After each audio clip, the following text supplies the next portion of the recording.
Hi, I'm Kristen Clark, and I'm here with Bobby Hood, and we've got another fun topic today around the Gallup-Purdue study. Bobby, how are you doing? I'm doing great. Finally passed the crazy cold weather in Dallas. It's 83 degrees warmer here in Dallas today than it was 7 days Okay, right? Isn't this nuts? ago. Crazy. What the heck? No wonder people get sick, you know? Yep, Yeah. absolutely. Well, so let me bring everybody up to speed. Bobby and I have been talking the last few times that we've been on about the Gallup-Purdue study. And what this is about is Gallup, the world-renowned research firm, has done studies on what is going to help people that have gone to college have a life of well-being after college. And what's really kind of interesting about this is the activities that you do in college can help you have a life of well-being, and it's the activities that you do within, and to think that it's broken down into 6 activities. It's that Okay. simple. Yeah, and I'm going to read them for you, and then Bobby and Yeah. I speak to one of those today. The first one is all about support, and actually the first three. The first one is I had at least one professor at college who made me excited about learning. The Mhm. second is my professors at college cared about me as a person. And the third is I had a mentor who encouraged me to pursue my goals and dreams. Now we talked about that, those topics the last couple times we've talked. Yeah. Yeah, so those are out there on my Facebook page. Bobby has them on his Facebook page as well. So if you Mhm. want to get up to speed on that. And now we're going to move into the second phase of this, which is called the experiential. And there's Mhm. three topics within this too. Today we're going to talk about I had an internship or a job that allowed me to apply what I was learning. Oh, I lied to you. Haha. I worked on a project that took a semester or more to complete. Okay. Okay. Right. The other two that we'll talk about in the next couple of weeks is I had an internship or job that allowed me to apply what I was learning in the classroom. And Mhm. the last was I was extremely active in extracurricular activities and organizations while attending college. So now let's talk about this idea of taking a semester to complete a project. Yeah, that's interesting because I remember some people in college having different classes like that, but I never had exactly a class like that. And I think that would have really benefited me. Well, and let's talk about what happened to Bobby in his life. Right. Well, I mean, so I was a physics major, and then I was an English major, and then ended up being an accounting major. And I did take some neat classes that, were really interesting. But yeah, I never engaged with accounting. I just learned it as a concept. And then I saw, oh, there are jobs available. And I just actually was on the phone yesterday with someone else who is an accounting major with me, and she also worked at one of the big six back then, big six accounting firms. And she left as well, just like I did. I mean, she just absolutely didn't like it because neither of us knew what it was going to be like. Right. And And it's what she ended up doing is switching over to human resources side of accounting, even though she had a CPA. But she just couldn't stand it so much that she went and worked in human resources because that's where her skills were, and she didn't know that, right? And so it's really fascinating. And so it took me 15 years to finally find what I ought to do, and I would have known, I think, if I had actually gone and had an internship, or as you talked about here, had a semester long project where I was doing accounting stuff. Yeah, I absolutely would have figured out this is something I didn't want to do. right. And I as I thought about and have read more about this particular piece of this study, I mean, it really has to do with spending that long amount of time and really getting into the nitty-gritty and understanding what that career looks like and feels like. And yeah, and do you want to do this day in and day out for the rest of your life? Yeah. Absolutely.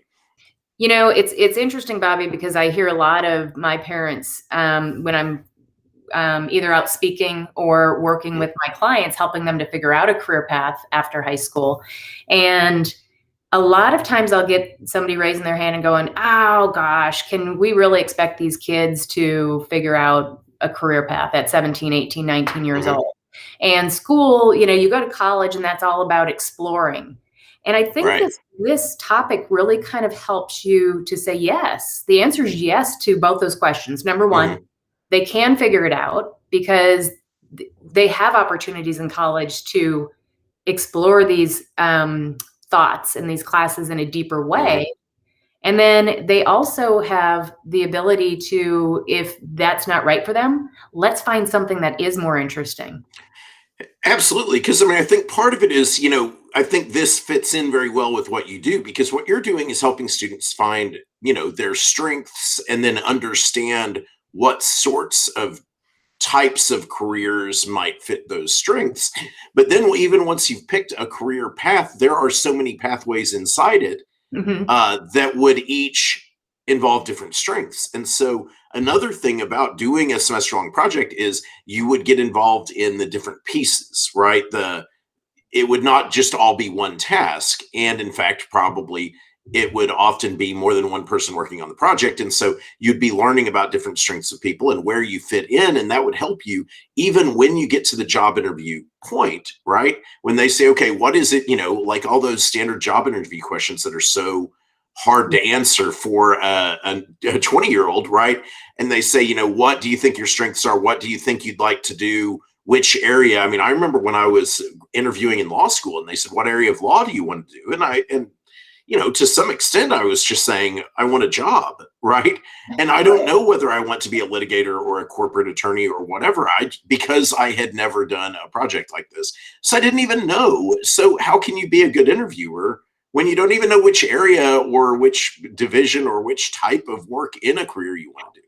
So, Well, yeah, no, I love it because you brought up two really good points. Number one, if you're in a project that's a little bit longer, you either can weed out one of the types of lawyer that you right. want to be, or you can maybe get exposed to several types and then be able to say, you know what, that is me. That is a lot more interesting. My natural talents suit that role.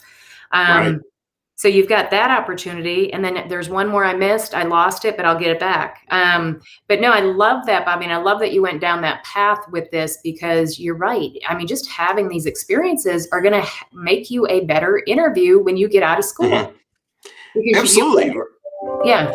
And that's what it's all about, is figuring out where you're going to be happy, right? Because of course we all want a job, but I think we all know, like and it's not like everybody's job makes them the happiest person in the world, but there's a big difference between a job that makes you miserable and a job that at least you can enjoy parts of, right? And things like that, right? And in a perfect world, there are people who do what they absolutely love. And I guess for, our parents, it was just get a job and don't expect to enjoy it. But I think nowadays that is an important value for most people, especially the younger people today, is they want to do something that they feel is rewarding and helpful for the world and helpful for themselves and makes them happy. And so this is the pathway, right?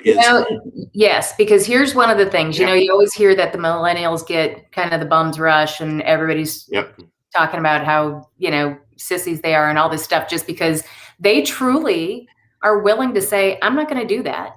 Because it's not something that I enjoy. And I actually think they were kind of the bridge for the Gen Ys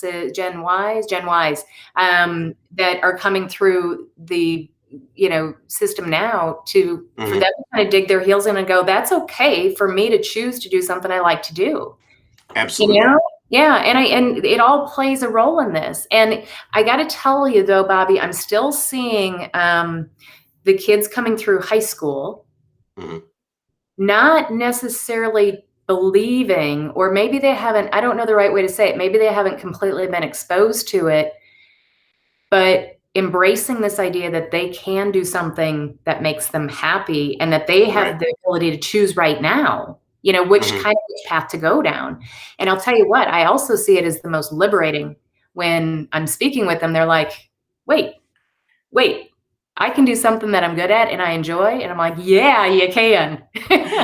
Yeah. And I think part of it is that the people who are talking to them about this stuff are their parents and grandparents and their teachers who grew up a different way, right? And we're just like, oh, you must get a job and it must be one of these categories of respected, high-paying office jobs, right? And then finding that, no, like you can be a freelance graphic designer, you can be whatever it is, right? If it's something that makes you happy, you can create your own thing, right, in lots of different ways. And I know so many people who have done that and are so much happier, and I know I am, ever since I began working for myself. And it took a long time and a lot of effort. But the thing is, if I had tried to be an entrepreneur in some career other than tutoring, if I had tried to create my own business in a business I didn't love, I would not have had the motivation to do all the work I've done to market myself and all that. Like I wouldn't have been able to do it. And so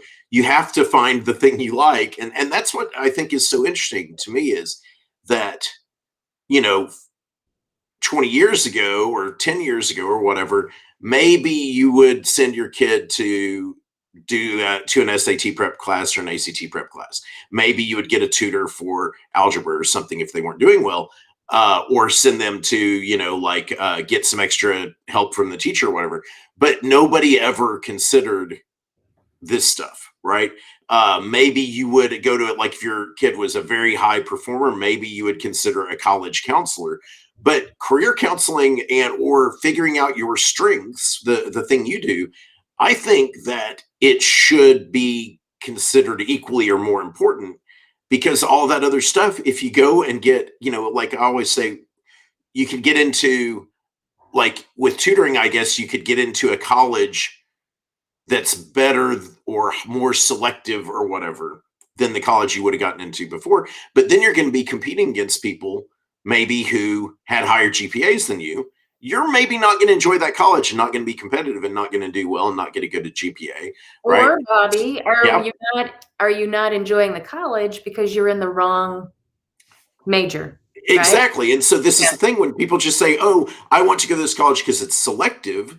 Well, but what about what you want to do for a living, right? If you've discovered you want to be a marine biologist and you're in the middle of the country, maybe that's not a good place for marine biology, right? Right. Maybe you need to be out on a beach. And so there are some really good marine biology colleges in the center of the country, but that's it, and so this is the thing, is you got to investigate this, and it should be part of the standard thing for anybody who wants to really figure out their career and have a happy, beginning of their life and their career, and really look towards success. I think it's so important. It is. And to your point, what I see out there is everybody wants to go to this tactical part of, how do I get to college? And it's the, how do I get in? And, what test scores do I need? And what essay do I need to write for my college application? And it's for people just to take a step back during that process and think about, why am I going? And what do I want as the end result? Yeah. Right. And so I mean, it makes so much sense to me to just back it up. Absolutely. I wonder how many, different colleges there are, I bet, now that I think about it, I think it is more and more common now that semester-long projects are probably available in most majors now. And I think I just kind of overlooked it. I think they existed back when we were there, but they weren't your standard classes. I was just picking, your basic classes. And so part of this is going to the school and saying, okay, going to your college advisor or whoever, and looking through the list of classes and saying, okay, so what's the interesting actual project class, right, where I can get involved in something, right? That's probably where a class like that is probably where you're going to meet those professors, like we talked about in the first three elements of this, the professor that's going to be your mentor, your supporter, right? The person you can go to even 10 years after you're out of college, that you're still calling up and asking questions of, right? So it all ties together. It does. And yes, and seeking out those classes that are a long-term project versus come in and learn something this week and something that week. It's, which ones can I get involved in? And as parents, really helping your student remember these things that are going to, provide them a life of well-being and a life of happiness, because I can see how they could lose sight of it a little bit. But yeah, to help them kind of go, let's dig into that. Where, which class makes sense for you to take. And it's another way too, Bobby, for parents to actually get involved where they're helpful and not, as kids think, that whole "you're stupid because you're my parent" mentality, which, hey, I was there, I get it. And I've got two right there right now. But how do we, help our kids where it is helpful and not irritating. Yeah, and I mean, I tell you, if somebody had literally just read those 6 statements to me before I went to college, even that would have helped just to think, okay, Check hey, mark. go find a professor, go Yep. get involved, be involved in extracurriculars. I mean, definitely, like my college experience was more enjoyable as school went on and I got into more extracurriculars, all those things. So those are things that we need to discuss as well. But I just think that this conversation is easy to start in high school, but we don't know, the average parent doesn't know how to talk about this because it's not how we were raised.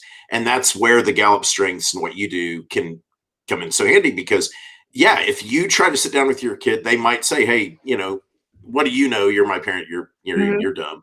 But then, I always laugh when I do that because I tell the parents, if I, as a third party, say the exact same thing they said, then they'll go to their parents and say, hey, Mr. Hood said I should do blah, blah, Awesome blah. That idea, sounds really smart. right? Right. Yeah. And you're like, oh, well, I told you that, but okay, whatever. If it works, it works. Right. Yeah. And that's the third party credibility thing. And so I don't know, it's super interesting, but I think it's all about seeing that light go off in the student's eyes, where when you say you're not, you can just think about what you like and what you're good at and make that the first step. Yes. And then who cares if it's being outdoors? That then leads you down a path to where you can figure out, okay, what are the careers, right? And that's it, because there's a million careers for any interest, any strength, right? Absolutely. Yes. So, Bobby, we have met our time threshold. Yeah. Thanks so much. And then next week, we'll be picking up with our next topic, which is internships and jobs. Yeah, that's that. I'm really excited about that one. Yeah, this has been great. And absolutely, I'm just so interested in this. So thanks for the time. And I'm really glad to get to talk about it today. Okay. Thanks, Bobby. You too. Bye-bye.